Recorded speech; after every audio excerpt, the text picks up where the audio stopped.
Materi kita hari ini di dalam bab yang ke-13, menjadi pelaku kasih dan perdamaian. Jikalau kita lihat di dalam Yeremia 6 dan Matius yang ke-5 serta Roma pasal yang ke-12, kita akan melihat di sini bahwa Alkitab secara jelas menugaskan kita untuk menjadi orang-orang yang membawa perdamaian dan kasih. Mengapa demikian? Karena memang iman Kristen, kepercayaan Kristen, agama Kristen adalah agama yang menjelaskan bahwa Tuhan adalah kasih dan Dia menghadirkan perdamaian. Apa itu arti perdamaian? Nanti kita akan lihat. Berasal dari kata damai. Jadi ada dua karakter, karakter kekristenan. Kekristenan itu berbicara pelaku kasih, dan kekristenan itu menjadi pelaku perdamaian. Mengapa kasih dan perdamaian ini begitu penting? Kalau kita lihat di dalam Alkitab, sejak manusia jatuh ke dalam dosa, kedua hal ini hilang di dalam hidup manusia. Terjadi iri hati, di mana Kain iri terhadap Habil adiknya. Terjadi persengketaan, perselisihan antara sesama manusia. Padahal manusia itu adalah satu keturunan, dan diciptakan menurut gambar dan rupanya Allah. Sehingga di dalam Matius pasal yang ke-5 ayat yang ke-9 dikatakan, orang yang membawa perdamaian itu disebut sebagai anak-anak Allah. Berbahagialah orang yang membawa damai, karena mereka akan disebut sebagai anak-anak Allah. Nah, selanjutnya kita akan lihat apa sebenarnya perdamaian ini. Kita lihat di sini, perdamaian adalah, ini pendapat dari seorang yang bernama Abigail Disney. Dia seorang perempuan pengusaha, aktivis masyarakat. Bahkan dia pernah membuat film pendek namanya Pray the Devil Back to Hell. Dia berkata begini, perdamaian itu adalah sebuah proses. Ini bahkan bukanlah sebuah peristiwa atau sebuah kejadian. Perdamaian adalah sesuatu yang kita buat, yang kita kerjakan. Karena apa? Karena di dalam hati kita ada kedamaian, ada kasih. Perdamaian adalah kata kerja. Perdamaian adalah serangkaian pilihan dan keputusan. Nah, jadi berbicara tentang perdamaian, yang jadi pertanyaannya, apakah kita memiliki damai di dalam hidup kita? Apakah kedamaian masih ada di dalam jiwa kita? Maka orang yang memiliki damai di dalam jiwanya, hanya mereka lah yang bisa membuat perdamaian. Ini sebuah contoh kasus. Jikalau kita mungkin bersama dengan adik kita melakukan kesalahan, lalu kita menjadi kesal. Ada dua peluang, ada dua kemungkinan yang terjadi. Yang pertama, situasi menjadi runyam karena kita akan menuntut terhadap adik kita, atau yang kedua, kita memaafkannya dan mengajarkannya dengan lembut, dengan baik. Nah, situasi ini juga yang terjadi dalam lingkungan, bahkan juga antar negara, bahkan seluruh dunia ini. Jadi perdamaian dan kasih itu adalah sebuah tindakan yang hanya mungkin dilakukan oleh orang yang memiliki kasih dan kedamaian di dalam hatinya. Maka Tuhan Yesus mengajarkan kita, jadilah pembawa damai. Kenapa Dia menyuruh kita membawa damai? Karena Tuhan tahu hanya di dalam hati kita lah ada damai, dan dalam hati kita adalah kasih. Dengan kata lain, tanggung jawab untuk menghadirkan kedamaian dan kasih di tengah-tengah dunia ini ada di pundak kita sebagai umatnya Tuhan. Ajaran kekristenan itu sangat jelas mengajarkan bahwa membawa damai atau perdamaian itu adalah hal yang sangat penting untuk kita bisa buktikan di tengah-tengah dunia ini. Perhatikan di sini, di dalam materi kita akan belajar agama-agama dan kerinduan akan kedamaian. Judaisme, agama orang Yahudi, mereka punya konsep Shalom, yang berarti damai sejahtera kepada seluruh umat manusia. Bahkan ketika para malaikat di dalam kitab Matius dicatat datang memberikan pesan bahwa Yesus lahir di tengah dunia, satu perkataannya adalah kemuliaan bagi Allah di tempat yang maha tinggi, dan damai sejahtera di tengah-tengah orang yang berkenan kepadanya. Semua agama pasti akan berbicara damai. Tapi kalau secara jujur, ya coba kita lihat, apakah ajaran agama itu sungguh-sungguh menghadirkan damai? Yang berikutnya, apakah memang umat yang menjalankan agama itu sungguh-sungguh menjalankan ajaran damai yang ada di dalam agamanya? Semua itu kembali kepada pribadi. Di dalam agama Islam, ya, nama Islam itu sebenarnya berasal dari kata salam, sebuah kata dari bahasa Arab yang memiliki akar kata yang sama dengan shalom. Bahkan juga dalam agama Hindu, para pemiliknya sering mengucapkan salam shanti, shanti, shanti, yang sebenarnya artinya damai, damai, damai. Dengan kata lain, kedamaian ini menjadi begitu penting dan sangat dirindukan oleh semua orang. Karena apa? Ketika terjadi konflik antar manusia, ini yang paling berbahaya, dan sejarah sudah mencatat bahwa dunia sudah mengalami 2 kali perang. Perang yang memakan banyak korban. Ya, di antaranya Indonesia di Perang Dunia yang kedua mengalami sebuah persoalan kemanusiaan yang begitu luar biasa. Bisa kalian bayangkan bagaimana kalau kita hidup di zaman itu, ya. Seorang manusia bisa membunuh, menembak, ya, manusia yang lain, seolah-olah manusia yang lain itu tidak berhak atas dunia ini. Bahkan di dalam sejarah kalian sudah belajar bahwa, ya, kerajaan demi kerajaan, bangsa melawan bangsa, berperang karena apa? Karena kepentingan. Padahal semua manusia yang ada di bumi ini sebenarnya menumpang, ya. Tidak ada satu negara, satu bangsa yang berhak atas dunia ini sebenarnya. Karena apa? Karena dunia ini adalah ciptaan Tuhan. Kita semua menumpang di bumi ini, tapi ketika orang tidak memperdulikan ajaran agama, akhirnya muncullah kecongkakan. Kecongkakan dan keegoisan, ya.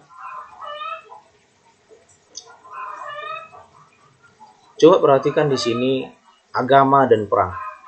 Ada sesuatu yang cukup ironi, ya. Kenapa saya katakan ironi? Kalau di awal tadi kita sudah bahas bahwa agama, baik Yahudi, Kristen, Islam, Hindu, Buddha, sebenarnya berisi tentang ajaran perdamaian dan kasih. Tetapi jangan salah, justru di dalam agama ini ada lembaran kelam yang berisi tentang perang. Ya, para pemeluknya justru diajar untuk berperang atas nama Tuhan. Dalam kekristenan contohnya kalau kita lihat di dalam kitab Perjanjian Lama, di dalam kitab Keluaran, di dalam kitab Ulangan, bahkan juga dalam kitab Raja-Raja dijelaskan di situ perang. Dan dicatat di sana bahwa Tuhan menyuruh orang Israel berperang. Ya. Mengapa demikian? Seolah-olah Tuhan mengizinkan perang dan menginginkan manusia membunuh satu dengan yang lain. Tapi perlu kalian tahu bahwa Perjanjian Lama itu ditulis oleh para nabi yang berkebangsaan Israel, ya. Mereka secara khusus memang mendapatkan mandat dari Tuhan untuk menegakkan agama, untuk menegakkan kerajaan Israel. Ya, tetapi mereka tidak berarti menjadi orang yang secara tidak berperi kemanusiaan harus menghancurkan bangsa-bangsa yang lain. Kalau kita lihat di dalam sejarah, pernah terjadi perang antara Kristen yang saya masuk di sini, ya, adalah agama besar pada waktu itu yang disebut juga dengan agama Katolik, dan perang melawan orang Islam yang disebut dengan perang salib. Ini juga menjadi catatan yang kelam di dalam sejarah. Seolah-olah agama, ya, menjadi pemicu dan juga provokasi terhadap orang-orang untuk melakukan perang. Bahkan tidak luput dari pengamatan kita antara Palestina, Israel, antara Amerika dan negara-negara lain. Bahkan yang kemarin kita juga sudah dengar, ya, bagaimana Turki, Mesir, ya, dan negara-negara Islam yang lain juga sedang mempersiapkan diri untuk perang. Lebanon juga masih ada dalam kondisi perang, dan beberapa negara yang lain.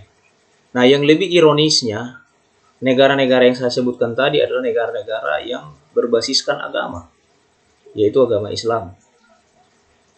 Bahkan ada lagi beberapa kelompok, ya, beberapa golongan yang menyebut diri sebagai aliansi pembela agama melakukan tindakan kekerasan atas nama agama. Yang tidak bisa kita lupakan adalah peristiwa di dalam penyerangan World Trade Center di New York City pada 11 September 2001. Sejarah mencatat bahwa sekelompok teroris yang menamakan diri atas agama mereka menyerang, ya, WTC atau World Trade Center dan memakan korban banyak. Lalu terjadi bom bunuh diri dan banyak macam. Ini menjadi sebuah pertanyaan, benarkah agama itu menjadi pembawa sebuah perdamaian? Justru agama menghadirkan rasa takut, peperangan menghadirkan rasa takut, sehingga kita bertanya-tanya, mungkinkah ada damai di bumi? Jawabannya adalah apabila masih ada orang-orang yang mengasihi Tuhan, apabila masih ada orang-orang yang hidupnya ada di dalam Tuhan, artinya mempercayai dan melakukan firman Tuhan, pastilah mereka bisa masih memperlakukan orang lain dengan baik, memperlakukan bangsa lain dengan baik, dan memperlakukan kelompok lain dengan baik. Itu adalah sebuah kata kunci. Karena apa? Karena damai hanya ada di dalam hati orang-orang yang telah dipulihkan. Ingat ketika manusia belum berdosa, jadi persoalannya adalah manusia itu pada dasarnya punya kehidupan yang penuh kasih. Ya, tetapi karena ada dosa, terjadilah konflik, terjadilah perseteruan, terjadilah karakter-karakter yang jahat, terjadilah keegoisan. Nah, jadi sifat egois itu adalah akar dari segala kejahatan sebenarnya. Sikap egois itulah yang menimbulkan terjadinya konflik antara pribadi yang satu dengan yang lain. Maka dengan kata lain, apabila seseorang telah ada dalam Tuhan, dan sifat egoisnya telah hilang, berganti menjadi sifat yang penuh belas kasihan seperti Tuhan Yesus, pastilah dia bisa melakukan perdamaian. Jadi di sini kita akan melihat bagaimana sebenarnya di dalam poin yang berikutnya, poin yang ketiga, poin C, mengupayakan kondisi damai sejahtera. Bagaimana bisa terjadi damai sejahtera? Secara khusus kita lihat di dalam konteks bangsa Indonesia. Bangsa kita adalah bangsa yang sudah memiliki catatan-catatan sejarah yang kelam, di mana terjadi perang antar kerajaan, juga terjadi persoalan konflik antar golongan. Sampai-sampai kemarin kita masih ingat jelas bagaimana situasi di Maluku, ya, situasi di Palu, pembakaran gereja di Aceh, ya, di Singkil dan lain sebagainya. Ini menjadi catatan yang perlu kita perhatikan. Namun yang menjadi pertanyaannya di sini,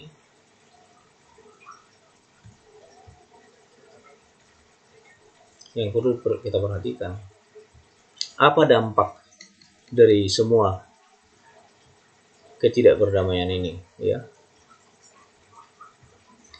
Coba kamu perhatikan gambar ini. Ini adalah seorang perempuan Vietnam yang cacat karena agent oranye atau agen oranye.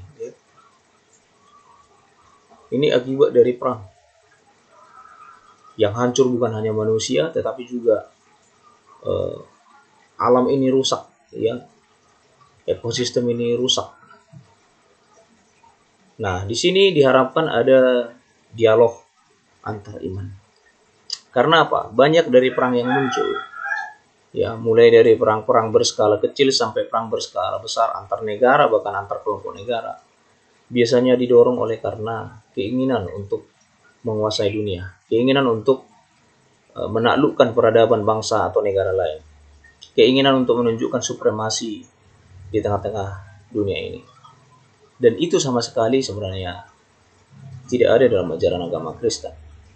Maka dalam pembelajaran ini, kita semua akan belajar bagaimana menerapkan ajaran agama Kristen, sehingga kita bisa menerapkan kasih, perhatian, damai terhadap sesama, dan menjadi pelaku-pelaku kasih dan perdamaian dalam skop kecil dan skop besar sampai kepada skop sebuah negara, bahkan sampai dunia. Caranya adalah kita mau melakukannya dengan memulai memperbarui diri kita, ya, memperbarui kualitas kita. Nah, ini materi boleh kamu baca lagi, boleh kamu perhatikan. Saya hanya menekankan poin-poin penting. Poin yang Bapak mau sampaikan adalah untuk menjadi pelaku perdamaian, untuk menjadi pelaku kasih diri kita dulu, ya. Di dalam diri kita harus ada damai. Siapa itu damai? Tuhan Yesus, Roh Kudus. Di dalam pikiran kita ada kasih, ada damai. Siapa itu damai? Tuhan Yesus, Roh Kudus. Apabila itu sudah ada menguasai diri kita, maka kita akan melakukan hal-hal yang benar.